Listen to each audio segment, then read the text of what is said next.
welcome to the CTM NewsBreak, where we keep you up to date on what's happening right here in town. I'm Diane Sherritt-Steimel. PFAS contamination in drinking water continues to be an important issue in Chelmsford due to the large class of synthetic chemicals that are used in consumer products and industrial processes.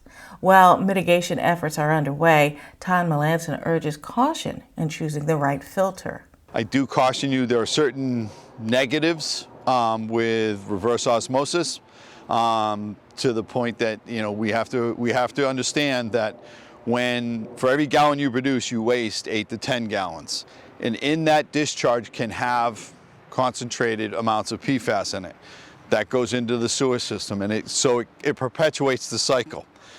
I've cautioned people on the carbon filters. Yes, they do remove it. In my experience with filters, though, people become complacent with it. They get used to them.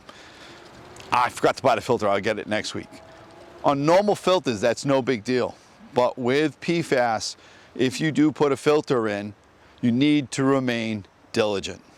Because if you don't change it out, they do have the ability to give off concentrated amounts into the water you're consuming. With bottled water, what I recommend to people do is find out who bottled it. Not the brand name on the outside, but who bottled it. And find out if they've tested for PFAS and what their levels are, what they've found. But just keep in mind, there are differences between bottled water regulations and drinking water. Make sure you use good resources. I would say the Chelmsford Water District has a very good PFAS section. Like I've told everybody, the information I give people isn't necessarily going to make you feel better, but it will make you better informed so you can make better decisions. Help is on the way for cleaning up the Merrimack River. The economic development proposal that calls for federal pandemic relief funds includes $60 million for water and sewer projects, such as improving water quality along the Merrimack River, where combined sewage overflows spill millions of gallons of sewage into the water each year.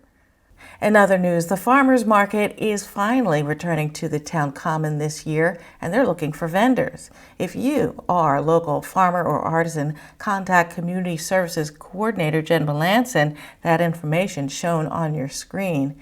The market will run from Memorial Day through Columbus Day weekend.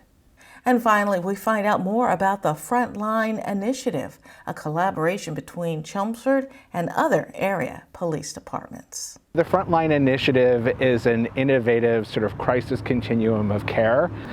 We work with the communities of Billerica, Chelmsford, Dracut, Tewksbury, and Tyngsborough.